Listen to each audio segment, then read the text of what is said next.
पडवळाची भाजी तुम्ही नेहमीच खात असाल, पण आज मी तुम्हाला पडवळाच्या बी पासून जी भाजी दाखवली आहे ती तुम्ही कधी खाल्लीही नसेल. ती इतकी टेस्टी आणि चमचमीत भाजी असते आणि ती पण अगदी कमी साहित्यामध्ये, कमी वेळामध्ये. लहान मुलं ही भाजी अगदी आवडीने खातात. चला तर आपण आता पडवळाच्या बिया काढून घेऊया.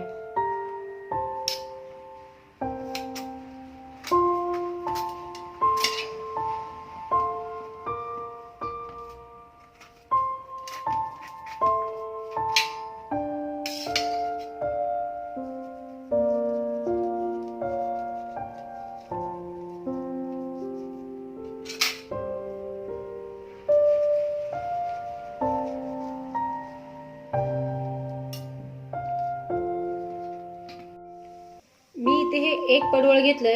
ह्या एका पडवळाच्या एवढ्या बिया निघतात, पण ते एवढ्या दिसल्या तरी ती भाजी अगदी थोडी होते. म्हणून मी तुम्हाला 4 पडवळांच्या बियांची भाजी दाखवणार आहे. ह्या मी बिया काढून घेतले.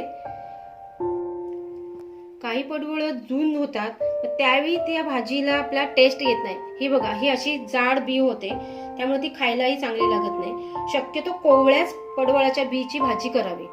गावठी पडवळ असेल तर त्याच्या मध्ये भरपूर बिया असतात आणि घाटी असेल तर ते कमी असतात. चला तर मग आपण आता रेसिपीला सुरुवात करू.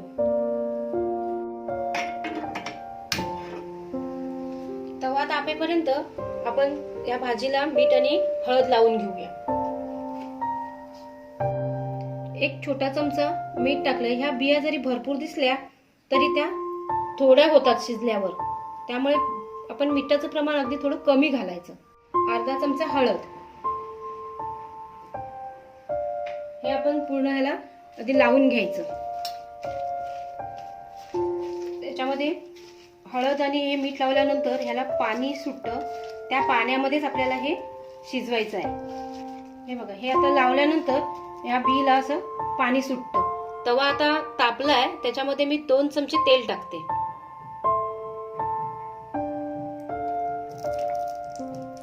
तेल तापलंय, आता मी 4 लसणाच्या पाकळ्या टाकते. अर्धा चमचा हिंग टाकते.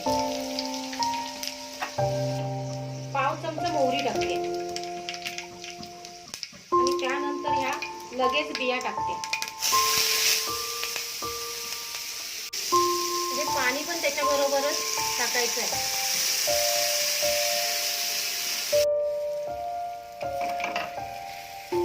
हे तसं परतून घ्यायचं आणि त्यावर झाकण ठेवायचं. झाकण ठेवून मंद आचेवर आपण हे शिजवून घेऊया. हे बघा, या भाजीला किती छान असं पाणी सुटलंय. या पाण्यामध्ये ती शिजते भाजी चांगली. हे पूर्ण पाणी आटेपर्यंत आपण हे शिजवून घ्यायचं आहे. साधारण 5 मिनिटं झाले.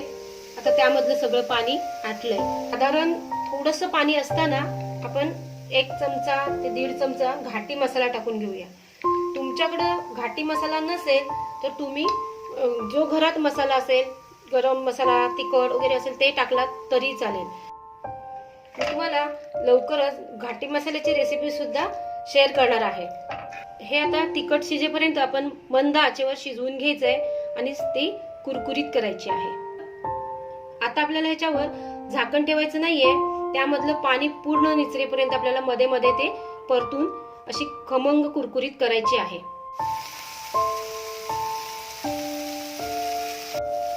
कसं 2 मिनिटांनी आपण परतून घ्यायची आहे.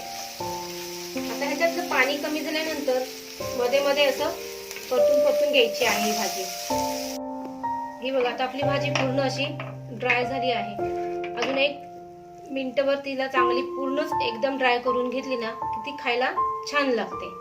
आता मी ज्यावेळी भाजी फोडणीला टाकली त्यावेळी केवढ्या बिया होत्या त्या, आणि शिजल्यानंतर बघा आता अगदी एवढूशा झाल्या. ही बघा, पडवळाच्या बीची भाजी तयार झाली आहे. त्याच्यामधलं पाणी पूर्ण कोरडं झालं आहे आणि बीला लालसर असा कलर आला आहे. तर मग कशी वाटली आजची रेसिपी? तुम्ही सुद्धा नक्की ट्राय करा आणि मला तुमच्या कमेंट शेअर करा. आणि हो, माझ्या चॅनलला जर अजूनही सबस्क्राईब केलं नसेल तर सबस्क्राईब करा आणि बेल आयकॉनला सुद्धा क्लिक करा.